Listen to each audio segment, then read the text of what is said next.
Я хочу вам рассказать по поводу изменения в оплате больничных, законы, которые действуют сейчас. Ну, с чего хотел начать, это со 104 федерального закона от 01.04.2020 года. На примере я хотел бы вам рассказать и показать, как это все работает. Ну, например, вот сотрудник у меня, Сидор, рассчитаем ему больничный, что он находился на больничном. Вот так, по 30.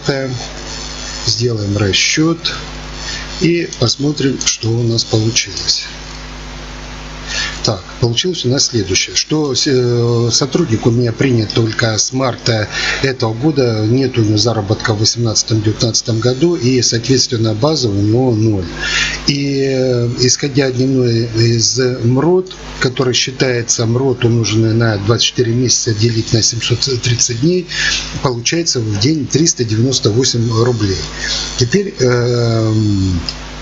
выполняется следующая проверка, что у нас пособие ограничено минимальным размером оплаты труда. То есть, если здесь мы для среднего заработка и для МРОТа мы бы применяли так называемые стажевые коэффициенты, то при расчете пособия ограниченным минимальным оплатой труда мы берем полностью без стажевых коэффициентов.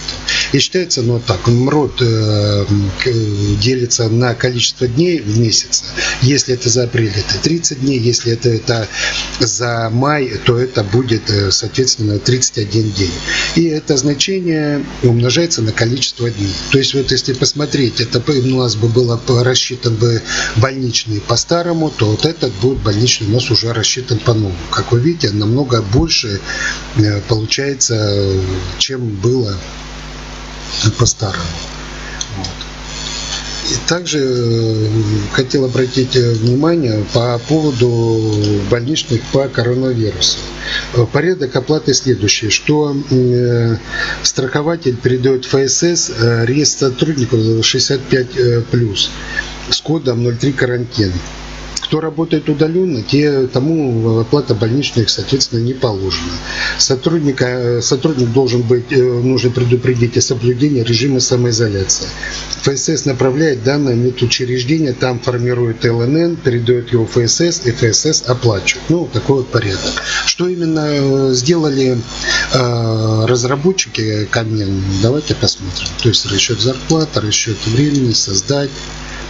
Мы здесь создаем, так, у меня тут есть такой Иванов, 30 лет стаж. Мы создаем человеку, выбираем код по 03 карантин. Вот. И программа, так, рассчитать. Период оплаты у нас... карантин по коронавирусу, вот он автоматически у нас галочку ставим, у нас автоматически он должен рассчитать нам больничный. Как мы видим, что больничный у нас номер подставился автоматически, вот он с единицы. Если 6, если будет, например, вы были сами в отпуске, делаете сейчас 6, то он номер, допустим, сразу ставит программа автоматически, номер подставляет автоматически. То есть, если это было 6 по 19, из 20 по 30, то программа сама автоматом определяет, подставляет этот номер. То есть, вот так. Видите, здесь вот сразу 30 подставился и здесь. В следующих обновлениях, которые вот сейчас выйдут после праздника, будет уже, наверное, 2 здесь, потому что здесь продлили карантин до 12 и попадают туда рабочие, нерабочие оплачиваемые дни, и, соответственно, здесь будет уже у нас другой номер будет подставляться автоматически. Здесь мы, если провести закрыть, то опять же у нас мы подаем реестр сведений если вот разом по всем начислил, вышла из отпуска, всем разом начислила бухгалтер больничный, то, соответственно, мы одним разом можем сформировать реестр и его передать, соответственно, в ФСС. Вот это что касаемо нового больничный.